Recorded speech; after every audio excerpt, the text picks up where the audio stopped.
Hello, this is Sean Haynes with Agri CFO, speaking for the Ag Center.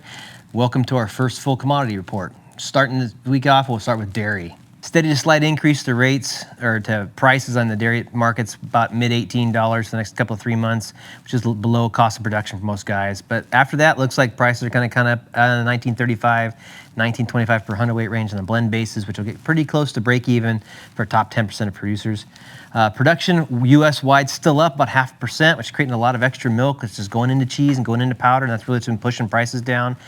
Spot prices for excess milk in the Midwest down as low as $11 per hundredweight for that stuff, so that's really been pulling prices down quite a bit. Retail price is still higher than last year, so I can't quite understand that. So the spread between the price of the dairy and the price of store has been kind of spreading out. That gives some room for the retail guys to bring the price down. We'll see if they do or not. So that's a little bit of price gouging in my mind, but we can go there another time. One small bright spot is beef prices have really been pushing up the bull calf price quite a bit. You know, crossing over $300 a head for crossbred bull calves.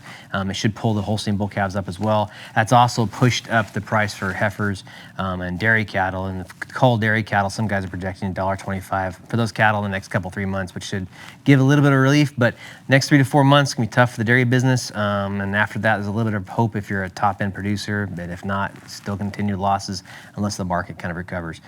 Moving on to beef. Prices continue to move up. The rally has pushed up another 4 cents per pound in the past few days. We're looking at $2.20 average prices for 450 weight cattle, all the way out to $2.55 on the LRP for the later end of the year. Cattle scarcity is still down. Placements are still 4 to 6% before where they were before. Cattle inventory as a whole is down, and then the drought looks like it's going to continue in the Midwest and Texas quite a bit, which is going to keep feed conditions tight. Despite that, California feed conditions are really good right now. A lot of forage in the foothills to graze off. It's been pushing pear prices up, pushing stalker prices up here on the cash market to kind of all-time highs. So that's a little bit of a concern. I think on the other side too, there's still some margin if there's some retail pushback on prices. Packing business still making $3.07 for choice and $2.84 for select box beef prices, which is still quite a bit above what they're paying producers for cattle. So that there's still room for them to move around. So long range looks like things are gonna be good for the cattle business on the beef side in California for quite a while.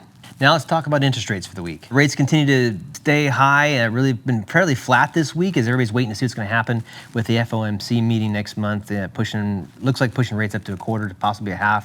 Inflation is still a worry. Long-term rates on the real estate market are still in the 6 to 7% range from 10 to 30-year money on regular home loans. Lower on the jumbo market for some reason. They're in the 5 to maybe 6% range on the backside. So those markets actually stay pretty good for loans over that $670,000, $700,000 mark. A couple things going on in that market. I think there's some push to try to increase mortgage applications, and you're seeing some new programs coming up from Fannie and Freddie Mac, which handle a lot of mortgages where they're transferring risk from higher quality borrowers to lower quality borrowers. You've seen a lot of news about that. It's always been there. It's just going to be more apparent than it was before, but it also creates some moral hazard, which I worry about as a banker, right? You're incentivizing banks to make worse credit decisions and paying them more for that. That doesn't always work out well, so we'll have to see where that goes. On the backside, real estate values for agriculture seem to be holding steady so far, despite the rising rates and commodity prices in some areas being under pressure. If you've got 2 sources of water and you've got good ground, you can still get fairly good money for it. The rate that land's been trading because of rates is a major concern, has slowed down quite a bit, and I keep wondering, with continued pressure from the rates moving up, and then also continued pressure maybe on some commodity prices in certain markets, if that's eventually going to push some downward pressure. Reed walnuts on land prices, we just haven't really seen it yet. A lot of you might be wondering what the current state of the nut crop is. All-in prices have been moving up this week. There seems to be continued pushing upwards on prices from this crop estimate that everybody's talking about. Looks like this inclement weather and flight time of the bees was down. Pollination rates weren't quite what they needed to be.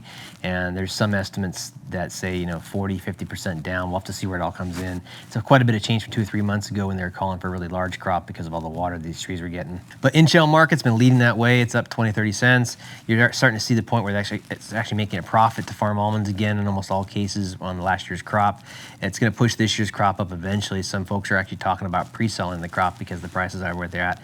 So hopefully with this crop being smaller than last year, if that actually comes in, we get a positive price response, you might end up being in the same spot anyways, where some guys are actually still making a profit at the level, and that helps push the price into 24. So that could be a positive thing. We'll have to see. So subjective estimates coming out May 11th on almonds.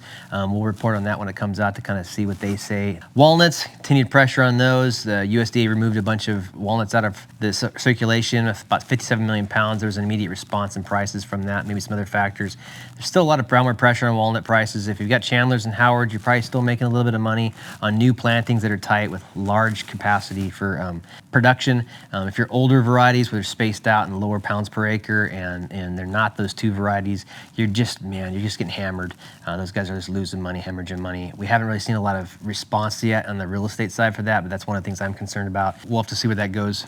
So that concludes the commodity report from Ag Center this week. If you guys like this information, want to see it once a week on a regular basis, please subscribe to our web news service and newsletter. The newsletter also includes a lot of pricing information you can't find everywhere else on those crops that we talk about each week: beef, dairy, forage crops, eggs, interest rates, bonds. And it's nice to see from a progressive basis where they go each week. So if you're interested in that, please subscribe and let us know if we need to do anything else. Thanks. Thanks.